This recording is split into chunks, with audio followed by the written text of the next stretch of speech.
right, so here we are, and I have a whole list of questions for you. Okay. If you have any questions you'd like to ask, there's a QR code right here, and I'll make sure that I get to those towards the very end. And I'm going to honor Mark. I want this to be as short as possible so we can just be in and out tonight. So Okay. All right, so one thing that I do appreciate about you and Kim is that you guys really exhibit such a care and concern for the people here. And I just see that. It oozes out of you. I just see love, and that's something I've always appreciated about you. And I really appreciate the fact that I don't know how you do it, but you guys can mostly grow anything in this climate. How do you do that? She can, not me. She gave us a pineapple bush right before, a plant. Right as we moved in, and we're like, this is fantastic. We're going to finally get to grow a pineapple. And I think within 3 weeks, the thing was just dead. And I'm so sorry. I haven't told you until now, 5 years later. But thank you for that. And we really did try. So, no, it was actually about 6 months later, but we did try. Okay, so let's go ahead and start. Tell us a little bit about kind of who you are, how long have you been here. Tell us a little bit about your wife and your kids, and just fill us in, because some of us may not know you that well. All right. I'm Mark, and that's my wife, Kim. Here in a couple of weeks, we'll be married 40 years. Wow. I was married at 12, her at 19. We have 2 kids and 2 granddaughters, and one of them just recently came into this world. I was born and raised in this church. Actually, even though I don't remember it, I was actually part of Harrison Irving and then came here. And Kim and I were transferred out for about, right around 7 years. And so that's really been my only time away from home. So this has been my church home my whole life. Wow. So. Wow. And so what is it you do for a living? I oversee Village East Retirement Community. I used to say I work for the West Texas Christian Foundation, but that now has become the West Texas Christian Ministries. But I used to oversee Christian Village as well, but so now my primary focus is purely Village East. And you've been doing that for what, 15, 20? 26 years. 26 years, wow. Yeah. And that's a ministry in and of itself. And I know it's been really good for us. One of the things that we were really looking forward to is, really when we were looking at a church is, how do they care for their seniors, and that's one thing we really loved about this church is that you guys had vision, and, to be able to have a long-term vision for how to care for your seniors was really special to us. And now, Shelly's parents are able to be in Village East. And that's, they keep you busy, I know. Well, and I'm thinking you probably go, oh, man, I get to call Scott on a pretty regular basis right. to tattle. Yeah, so. That's right. And every time he calls me, he says, preacher?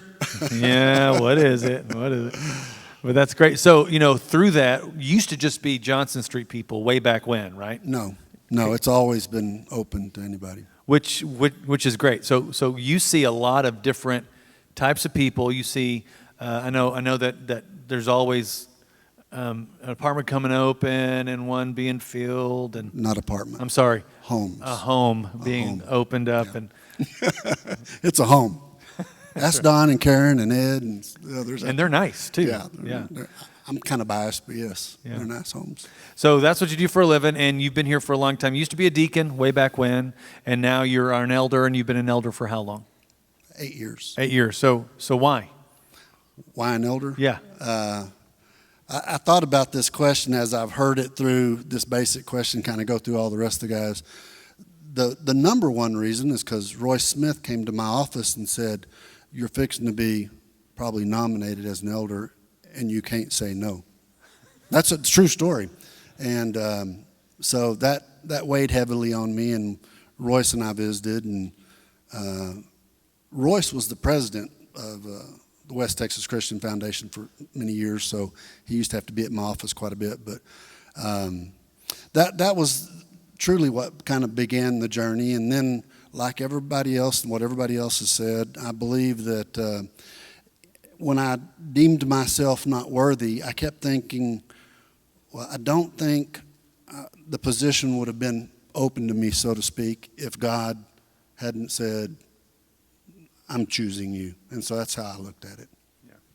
Yeah. So for you, there was no choice. Well, there was. I mean, like everybody else, the angst, the anxiety, the I'm not good enough, all the things that we've all said so far. But when beyond Royce encouraging me, and but like I said, the more I thought about it and the more I prayed about it, I thought, I don't think I would have even been in that opportunity position if God didn't have his hand in it. So that's the reason I decided to do it. Well, that's great. So I know that Royce probably is the answer to this next question, but of all the elders that you have known, who would be your example? Maybe somebody you'd like to model your service after, and why? Well, the things that I've noticed over the years, every eldership that I've grown up with, I mean, there was always special people throughout all those. And the thing that always fascinated me, and I think that about our current eldership and the eldership that we started with 8 years ago, is that we all kind of have unique gifts and unique aspects. To me, Royce was a great shepherd. And then there was many men that I thought were good businessmen. And then just kind of choose a category. And I think even currently we all fit in maybe to a particular category. Royce was very special to me. I've, of course, known Royce and Carla pretty much my entire life. Jim Strother was very special to me, and he was a great role model and a great guide for me. When did he serve? I don't know what years exactly. Ed or somebody could probably tell you, but he served for a lot of years, And he stepped down, I don't know, it was probably about 20 years ago. Okay. Wow.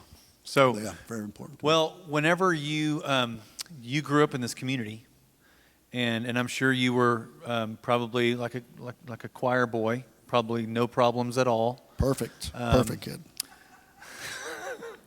That's Kim's voice. There's a lot of laughter. That's Kim's voice coming from the back left over there. So my question is, as you were growing up, even after you married and were kind of getting back into church, or who was it that most shaped your faith? It's as we've heard this and as we wrote it down back in the past, and it's 100% my mom. Yeah. I mean, there was other special people always, and there still is, that continues to shape my faith. But 100% my mom. Yeah. 100%. Of course, I was raised by a single parent, my mom. Matter of fact, that's Jackson and I grew up together in the scheme of her mom and my mom were part of a group called PWP, Parents Without Partners. That was actually through the church. And my mom. Now, did you have a brother or sister? A brother and a sister. Grew up with a brother and sister. I have both of them older than me. So you're the youngest? I am the youngest and the cutest. That makes a lot of sense. Yeah. Now. Answers a lot of questions. Answers a lot of questions. Yeah, great. So how old were you whenever you decided to follow Jesus for the first? 12. 12. Yeah. That's when I was baptized at 12 years old. Yeah. Stanley Lockhart baptized me. Actually, Stanley, of course, was here prior as our preaching minister. And then he left for years, but he came back and he was doing, one of those good gospel meetings. Yeah. And he was here for like a week, and I was baptized during that time frame. Wow. So. Yeah, I think you told me about whenever Stanley had moved, and he had a whole lot of documents in his garage, and they said, come over here and look at them, and it was really kind of neat to be able to do that and to see in fact, I gave a lot of that to the ACU archives because they were very interested in that, but you've had a lot of experience with a lot of people who have some great stories, I'm sure. I have, and I've been, I've been very blessed. Like I say, there's so many people and so many things touch my life. We were sharing in our group one morning after eating breakfast. Some people here will know this person, some won't. But Charlie White was a man that it's another one of those that shaped me. He was one of those that loved kids, thankfully. And I used to, beg my mom to get to sit with Charlie. And Charlie was the one that showed me. He would show me in the songbook where we were at in the songbook, so you could follow the song and learn to sing the song. So anyway, there's just, like I say, I can't even begin to name off all the people that have touched me. Wow. So in your growing, in your time of service here, as you've kind of matured in the faith, what has become one of your biggest ministry burdens or passions? Whenever you think about what do you think God's gifted you to do and to deal with, what is one of your biggest passions? Well, for years, myself and Kim and Jim and Cindy Ashlock, we kind of were some of the founding fathers of small groups here at Johnson Street. Yeah. Even though many people thought we were going to go to hell for that. And I kid you not. I heard that was a very Yes. interesting time. Yeah, it was, we were killing the church. That was about 84? No, that would have been early 90s. Early 90s, Mm-hmm. okay. And so that's always been a passion to me. But probably my biggest passion, of which you participate in, is probably my Tuesday morning group. Yeah. Me along with Mark Webster kind of started that group, and we've been doing it for about 25 years. Yeah, and you've got how many men coming to that on a kind of consistent basis? I know it flows. Yeah. Since you weren't here this week, let's see. I would say 18 to 20, maybe a little greater for the guys that are. And it starts at 6, but if you get there at 6, you're going to have to sit in the hall. Yeah. Right? Yeah, here lately, our numbers have been great. No, it's not that bad, but yeah, there's you have to scramble to find a seat. Yeah. Your seat was open. My seat was open, that's right. Thought I'd share that again. Liam has band camp all week. I'm just saying. Scott has more excuses, by the way, than anybody I've ever met in my life. I'm really good at them. So. Yeah. But yeah, that's been my greatest passion. Yeah. As far as burdens, I don't per se have any burdens. I will say for most people that know me, if I'll use a political term, I'm probably one of the most conservative people in the eldership. So I struggle some with the new dynamics of church. And so I'll just be upfront about that. I don't find anything scripturally wrong, needless to say, or I wouldn't participate. But it's something I just have to get used to. And I don't know if burden, that's not really a good term, but I guess if there was a struggle, I would classify it more as a struggle. Yeah, yeah. So whenever you think about our church family, whenever you think about kind of how we've kind of matured or developed, we all have areas that we really, I would say, excel. And there's also some areas that we need to grow in. What are some of the characteristics that you think maybe that Johnson Street as a whole are really gifted in, and what are some areas that maybe we need to grow in?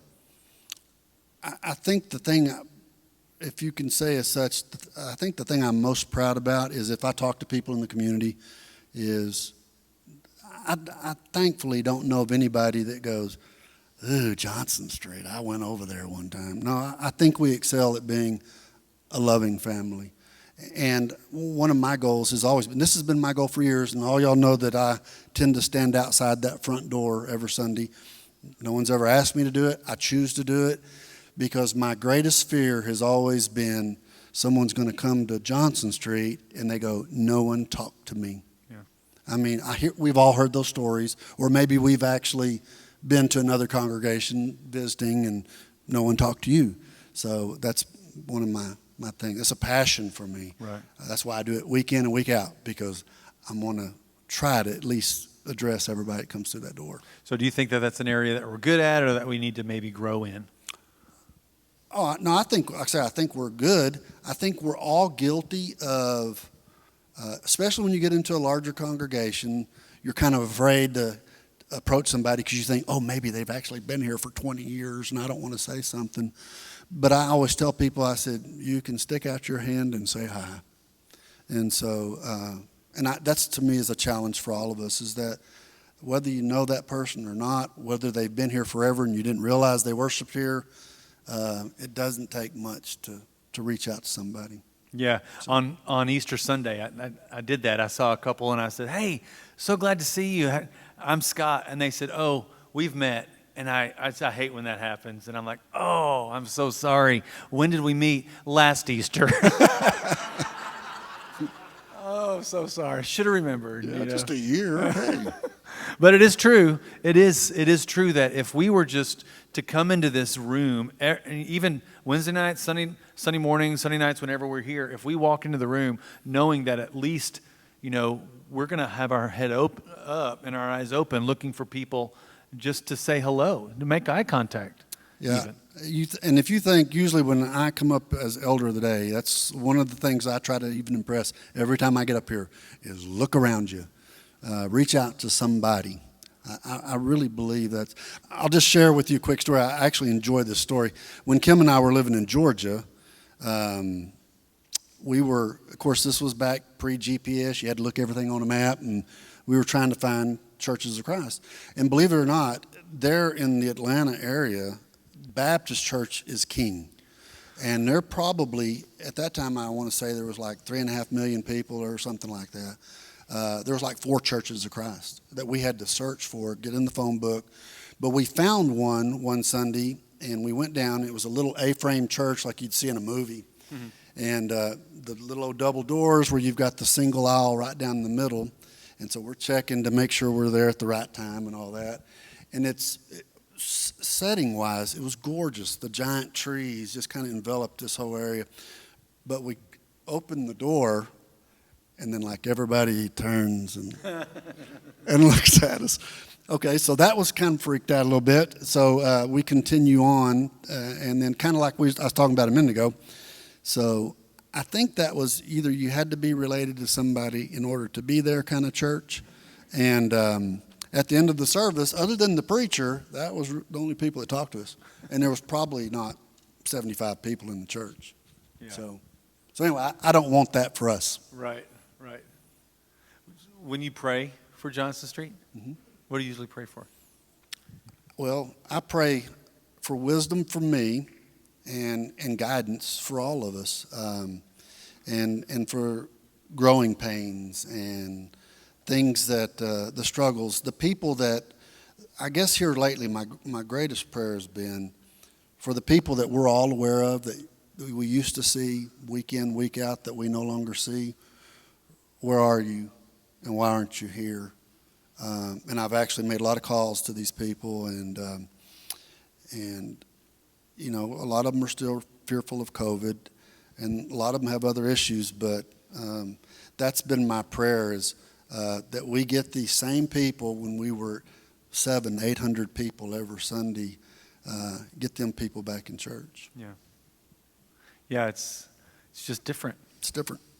It's way different. Yeah, I think it's different for all of us. It's just, and again, so many of these people that I can see beyond the lights. We've all been here. When we had 2 services because we couldn't fit everybody in the room and to give everybody elbow room. And where are you? Yeah. So. Well, I know Sam Young had a question for you. He wanted to know what is your favorite Chick-Fil-A sandwich and why? And your answer? My answer for Sam from last week was I don't eat Chick-fil-A. I just thought I wanted to bring that out just so y'all can discuss with him later. I told Sam that, my kids should own stock in Chick-fil-A because I think that's their all-time favorite. I just don't care anything about it. And you do know that that's unchristian, I think. No, that's very American. I very much enjoy their ownership and what they represent, but I'm not a Chick-fil-A guy. Okay, next question for me. Best Mexican food restaurant in San Angelo? Oh, I have multiples. No, it has to be the best one. The one. If you had just last meal type of stuff. Like I say, of course, I'm a born and bred West Texas boy, so that's right. Mexican food, I like Mexican food. I've really only ever eaten with you at Gill's. Yeah, so I like Gill's. I still like Gill's. Believe it or not, if I'm going to eat a chicken fry, I'm going to go to Henry's. But I don't eat Mexican food there. You don't like their Mexican food? No, I don't know. I've never had it. You just had their chicken I eat chicken fried steak every time I go to Henry's. That's great. I'm a meat and potatoes kind of guy, Okay, here is a question. What is something new at Johnson Street you're excited to see flourish? That's from Not Sam Young is the name. Not Sam Young. It says Not Sam Young. I don't know what that means. I don't either. Say the question one more time. What is something new at Johnson Street that you're excited to see flourish? I don't know that I know an answer to that question. I mean, and it may be with my own blinders. I come with the same expectations every week. Yeah. The things that we've already discussed. I look forward to what God has in store for Johnson Street, and I would even say for all churches as we go through these battles that I know not just Johnson Street's battling with, that we're all battling with. So what do we do? What can we accomplish to, again, bring people back in the building? Yeah, and an extension of that, how can we as a church family really find ways to even go out and hopefully try to bring them into the community of faith that's here? Because it's such a great community here. No, I agree. And, inside and outside the building. I mean, because the small groups that happen, man, some of them are so great. And I haven't been to all of them, but I know that there's a lot of great things that are happening there. And our people need to see that and experience that. Yeah, and I don't know that this is necessarily a response directly to that question, but one of the things I think about, and one of the things that, and I know we're not supposed to be proud or show the pride, but another neat thing about Johnson Street, I can visit with people at work or people that I know outside of church or whatever, and if somehow or another we get on the conversation of church, inevitably if I say, Johnson Street, and they go, oh, y'all are the ones that have Rush Street, or you're the ones that have Christian Village, or you're the ones that have Village East. And I've just been so blessed in being attached to that, so to speak, as a member of this church, and that we're not stagnant in that aspect, that we don't just kind of sit on our laurels, and there's always other opportunities. And I think we as a body have done a great job of continuing to search for what else. Right, what's next, right? And you've had I would say you've been privileged to be able to see what God has done through the vision of so many people in this church throughout the several decades you've been here, and to see how the campus center has grown and how Rush Street's grown, and how even some of the churches that were planted earlier are now, in and around San Angelo thriving, and it's just kind of neat to, I'm sure. Yeah. And it's fascinating because, again, for a lot of us that have been here the biggest part of our lives, just the growth of San Angelo. If I always tell people, Bobcat Stadium, from a child's perspective, when we were going out of town, that was out of town. As soon as you hit the Bobcat Stadium, you were out of town. Knickerbocker was a 2-lane road for years. And then it seemed like we were at population 50,000 forever. And to now imagine that we've doubled in size, it's fascinating. Yeah. One thing that Shelley and I talked about is a few weeks ago, whenever you got up here and had your elders moment. I think that was the very end. One thing that I really appreciated is that you said, "Hi, I'm Mark Davis, and I am a servant of Christ." And I really appreciated that, because I see that in you. I see someone who's just, you're here to serve, and I know your heart is good, and you want so much to do what God wants us to do, and to make sure that we're focusing on Jesus. And I for one really appreciate that. Thank you. Well, and I think about that because sometimes, even like say after 8 years of being an elder, I'm always concerned because I don't want anybody to look at me any differently than anybody else in this building. And if I could choose something to be known for, that I was a servant. Period. Not a deacon, not an elder, not a whatever other title you want to attach, that I was a servant. Yeah. Well, I appreciate that. Well, I did want to keep this short because I know that I wanted to be, I told you. And the benefits of one and being the very last one. Well, I do appreciate everything you've done and continue to do. And I appreciate you, Kim. Thanks for, at least giving us some verbs and words from back there. That's good. I know you do not like to be up on stage, but I appreciate all that both of you do. And I just want to pray for you, and then we'll be gone for the night. right. Thank you. God, thank you so much for Mark and for Kim and for everything that they are to this church family. Thank you for their passion, their spirit, their willingness to serve and to bless God's people. And I pray that you would bless their children, their grandchildren, and all of those who are to come. Lord, I pray that you would continue to bless their ministries, Lord, as they seek out both Christians, Lord, as they seek out those people who are not yet believers. And I pray that you would give them success and help people's lives to change as they encounter this great family. We love you, and we pray for good things in Jesus' name. Amen.